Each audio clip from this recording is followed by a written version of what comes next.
നമ്മുടെ കൂടെ ഇന്നുള്ളത് ദിവ്യ സിജു. ദിവ്യ വരുന്നത് അപ്പോൾ നമുക്ക് ദിവ്യയുടെ ജേണി എങ്ങനെ ഉണ്ടായിരുന്നു, ന്യൂസിലാൻഡിലേക്കുള്ള മൈഗ്രേഷൻ ജേണി എങ്ങനെ ഉണ്ടായിരുന്നു, അതുപോലെ തന്നെ മൊത്തത്തിലുള്ള ഒരു എക്സ്പീരിയൻസും എൻ്റെ ഈ ജേർണി എന്ന് പറഞ്ഞു കഴിഞ്ഞാൽ ഫസ്റ്റ് ഓഫ് ഓൾ എനിക്ക് പറയാനുള്ളത് ഒരു മിറാക്കിളായിരുന്നു എന്ന് പറയാം. കാരണം ഞാൻ എല്ലാവരും പറയുന്ന പോലെ തന്നെ ഞാൻ ഫസ്റ്റ് വേറൊരു ഏജൻസിയിലായിരുന്നു DL കിട്ടിയത്. ഓൾമോസ്റ്റ് ഒരു December 12 ആയിരുന്നു തോന്നുന്നു. അതിനുശേഷം അവർ പറഞ്ഞു നെക്സ്റ്റ് ജൂലൈയിലേക്ക് സീറ്റ് റെഡിയാക്കി തരാം വെസ്ലിയിൽ എന്ന് പറഞ്ഞു.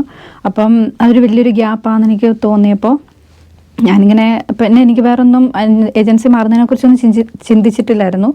അപ്പോൾ എൻ്റെ ഫ്രണ്ട് ഇവിടുന്ന് വിളിച്ചിട്ട് പറഞ്ഞു, ഇവിടെ ന്യൂസിലാൻഡിലുള്ള, അപ്പം പറഞ്ഞു ഇങ്ങനെ നല്ലൊരു ഏജൻസി ഉണ്ട്, അപ്പം അവളുടെ ഫ്രണ്ട് വന്നതാണ്, അപ്പം ആ കൊച്ച് ആ നമ്പർ തരാമെന്ന് പറഞ്ഞു. അന്ന് തന്നെ നമ്പർ തന്നു. ദൈവകൃപയാണെന്ന് മാത്രം പറയാം. ജഡ്സൺ ബ്രദറിനോട് കോൺടാക്ട് ചെയ്യാൻ പറഞ്ഞു, ഇപ്പം തന്നെ കോൺടാക്ട് ചെയ്യാൻ പറഞ്ഞു. യെസ്, കോൺടാക്ട് ചെയ്യാൻ പറഞ്ഞു. മെസ്സേജ് ഇട്ടു. കുറച്ച് കഴിഞ്ഞ് റെസ്പോണ്ട് ചെയ്തു. സീറ്റ് ഉണ്ട്, ജൂണിലേക്ക് സീറ്റ് അവൈലബിൾ ആണെന്ന് പറഞ്ഞു. പക്ഷേ അന്നേരം ജനുവരി ആയിരുന്നു. ഞാൻ ജനുവരി 11 കോൺടാക്ട് ചെയ്തത്. പിന്നെയുള്ള പ്രോസസ്സിംഗ് എല്ലാം വളരെ ഫാസ്റ്റായിട്ട് നടന്നു. ഈവൻ വിസ പ്രോസസ്സിങ് വരെയും എനിക്ക് അങ്ങോട്ടൊന്നും ചോദിച്ച് ചെല്ലേണ്ടി വന്നിട്ടില്ല എന്നുള്ളത്. കാരണം അവരുടെ റെസ്പോണ്ട് എല്ലാം ഇങ്ങോട്ടുള്ളായിരുന്നു. എസ്പെഷ്യലി രമ്യ, സാന്ദ്ര ഒക്കെ നല്ലൊരു അപ്രോച്ചബിളായിരുന്നു. എന്ത് ചോദിച്ചാലും അല്ലെങ്കിൽ ഞാൻ അങ്ങോട്ടൊന്നും ചോദിക്കേണ്ടി വന്നിട്ടില്ല. പക്ഷേ നേരത്തെ ഞാനുണ്ടായിരുന്ന ഏജൻസിയിൽ ഞാൻ എന്നും അങ്ങോട്ട് ബെഗ് ചെയ്ത് പോകേണ്ട ഒരവസ്ഥയായിരുന്നു. അപ്പോൾ തന്നെ ഭയങ്കര സന്തോഷമായിരുന്നു. എനിവേ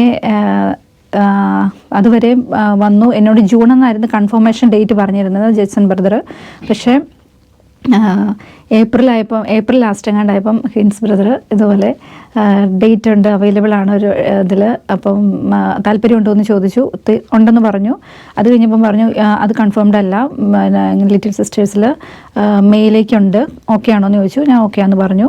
അങ്ങനെ 1 month എനിക്ക് ബാക്കിലേക്ക് പെട്ടെന്ന് കിട്ടി, സീറ്റ് കിട്ടി. ജൂൺ പറഞ്ഞിരുന്നായിരുന്നു, പക്ഷെ അത് 1 monthലേക്ക് ബാക്ക് കിട്ടി. അതിന്റെ സ്റ്റോറി എങ്ങനെയാണെന്ന് വെച്ചാൽ നമ്മൾ ഈ ഒരു ഫെസിലിറ്റി കിട്ടാനായിട്ട് ഒരു 3-4 മാസം പിന്നാലെ സിസ്റ്റേഴ്സിന്റെ പിന്നാലെ നടന്നിട്ടാണ് നമുക്ക് ഒരു ഫെസിലിറ്റി നമുക്ക് പ്ലേസ്മെന്റ് ചെയ്യാനായിട്ട് കിട്ടുന്നത്, ആ ഒരു ഓപ്പർച്യൂണിറ്റി കിട്ടുന്നത്.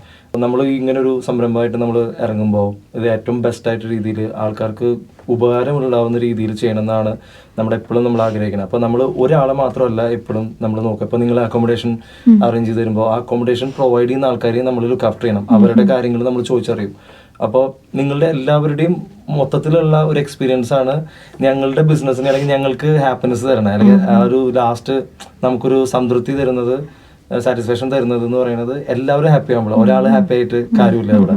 അപ്പോൾ അങ്ങനെയാണ് നമുക്ക് ഈ പ്ലേസ്മെന്റ് കിട്ടുന്നത്. അപ്പോൾ മറ്റു ഏജൻസീസ് വെച്ചിട്ട് കമ്പയർ ചെയ്യുമ്പോൾ നമ്മുടെ പ്ലേസ്മെന്റ്സ് എല്ലാം ജോബ് സീക്കേഴ്സ് തന്നെയാണ് ആ പ്ലേസ്മെന്റ്സ് ഓർഗനൈസ് ചെയ്യണത്. എനിക്ക് തോന്നുന്നു ദിവ്യ അന്ന് കണ്ട ദിവസമാണ് ദിവ്യക്ക് മനസ്സിലായത് നമ്മളാണ് ഇതിന്റെ പിന്നിൽ കൂടുതൽ എഫേർട്ട് ഇട്ട് ഇത് ചെയ്യണെന്നുള്ളത് അന്ന് മനസ്സിലായത്, എന്നോട് പറഞ്ഞിട്ടുണ്ടായിരുന്നു. അപ്പോൾ ദിവ്യ ഈ ന്യൂസിലാൻഡ് ചൂസ് ചെയ്യാനായിട്ട് എന്തെങ്കിലും സ്പെഷ്യൽ ആയിട്ട് ഒരു കാരണമുണ്ടോ, അതോ ഇവിടെ ഒരു ജസ്റ്റ് ഞാൻ OET പഠിച്ചു തുടങ്ങിയ സമയത്ത് ഫസ്റ്റ് അറ്റംപ്റ്റിൽ എഴുതിയപ്പോൾ എനിക്ക് 3 കിട്ടി. റീഡിങ് കിട്ടിയില്ലായിരുന്നു. അപ്പം എനിക്ക് റീഡിങ് ഡിഫിക്കൽട്ട് ആണെന്ന് അന്നേരം എനിക്ക് മനസ്സിലായത്. രണ്ടാമത് എഴുതിയപ്പോഴും എനിക്ക് 20 മാർക്സിന് പോയി. അപ്പോൾ എനിക്ക് പറ്റുന്നില്ലായിരുന്നു. അത് കഴിഞ്ഞപ്പോഴാണ് അങ്ങനെ ഒരു ഇത് വന്നത്. അതായത് നമുക്ക് സിംഗിൾ മോഡ്യൂൾ എഴുതിയെടുക്കാമെന്ന് പറഞ്ഞ ന്യൂസിലാൻഡിലൊരു ഓപ്ഷൻ. പിന്നെ അന്നത്തേക്കും ഫൈനലൈസ് ചെയ്തു ന്യൂസിലാൻഡ് എന്നും പറഞ്ഞ്. അങ്ങനെ ഒരു ഇതിൽ മാത്രമാണ് ഞാൻ New Zealand clubbing single module exam എഴുതാൻ പറ്റുന്നത് ന്യൂസിലാൻഡ് മാത്രമേ ഉണ്ടായിരുന്നുള്ളൂ. ദിവ്യക്ക് ഓൾറെഡി അറിയായിരിക്കും, അതായത് CGFNS പ്രോസസ്സ് സ്റ്റാർട്ട് ചെയ്യാനായിട്ട് നിങ്ങൾക്ക് എല്ലാ മോഡ്യൂൾസും കിട്ടണമെന്നില്ല. വൺ ടൈം എക്സാം അറ്റംപ്റ്റ് ചെയ്തിട്ടുണ്ടെങ്കിൽ അതിന്റെ ടെസ്റ്റ് നമ്പർ വെച്ചിട്ട് നമുക്ക് CGFNS പ്രോസസ്സ് സ്റ്റാർട്ട് ചെയ്യാം. എന്നിട്ട് എപ്പോഴാണ് നിങ്ങൾക്ക് ആ സ്കോർ, നിങ്ങൾക്ക് റിക്വയർഡ് സ്കോർ മീറ്റ് ചെയ്യണേ, ആ സമയത്ത് നമുക്ക് അതിന്റെ വെരിഫിക്കേഷൻ അപ്ഡേറ്റ് ചെയ്തിട്ട് നമുക്ക് അതിന്റെ വെരിഫിക്കേഷൻ നമുക്ക് കംപ്ലീറ്റ് ചെയ്യാനായിട്ട് പറ്റും.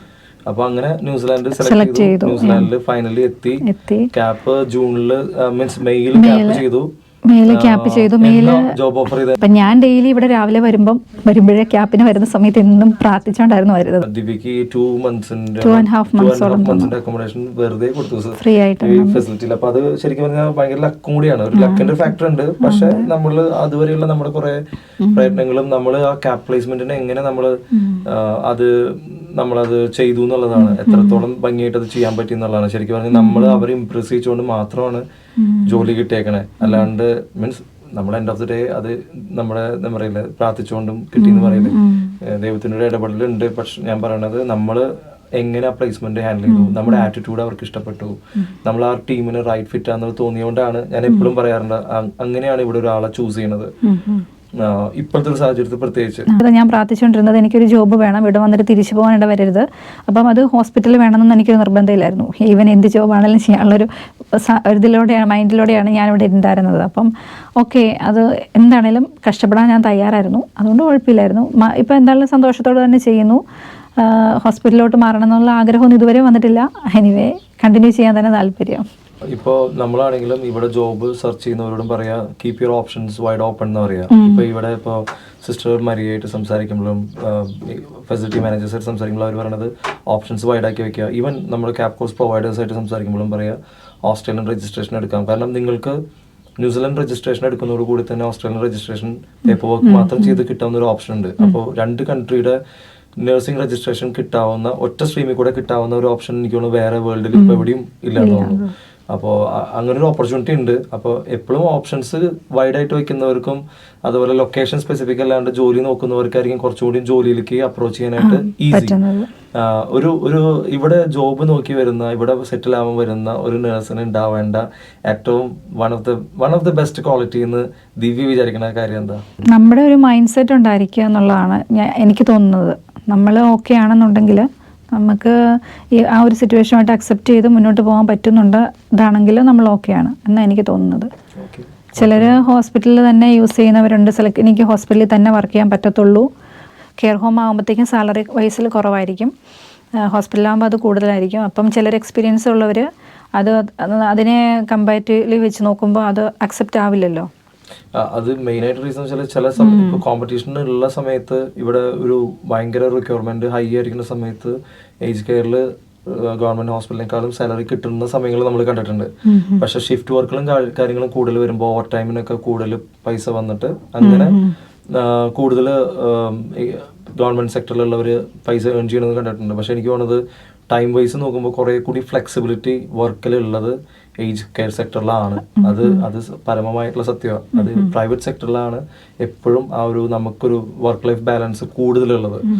ഞാനും പ്രൈവറ്റ് സെക്ടറിൽ കുറെ വർക്ക് ചെയ്തിട്ടുണ്ട്, പബ്ലിക്കിലും വർക്ക് ചെയ്തിട്ടുണ്ട്. അപ്പോൾ ഞാൻ എൻ്റെ പേഴ്സണൽ എക്സ്പീരിയൻസോടെ പറയണേ, ഞാൻ എൻ്റെ അഭിപ്രായം പറയണേ, എല്ലാവർക്കും വേണ്ടിയിട്ടല്ല പറയണേ.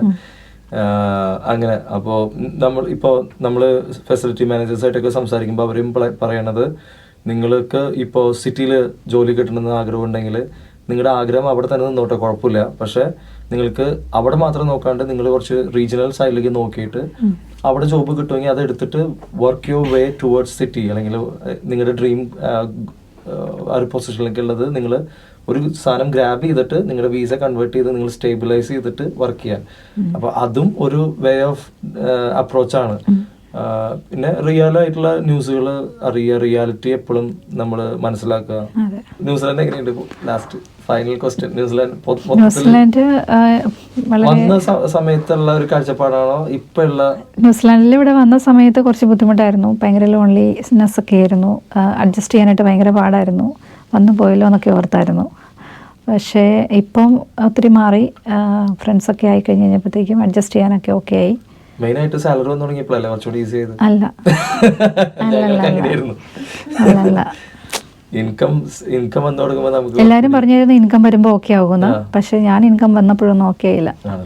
എനിക്ക് ആരെങ്കിലും ഒന്ന് കൂടെ വേണം എന്നൊക്കെ ഉണ്ടായിരുന്നു, അറ്റ്ലീസ്റ്റ് ആരെങ്കിലും ഒരാളെങ്കിലും. ഓക്കെ, ഫാമിലി വരും ഏപ്രിൽ. പെട്ടെന്ന് അവർ വരട്ടെ, എല്ലാ കാര്യങ്ങളും അടിപൊളിയാവട്ടെ. ഇനിയും കാണാം. Thank you so much.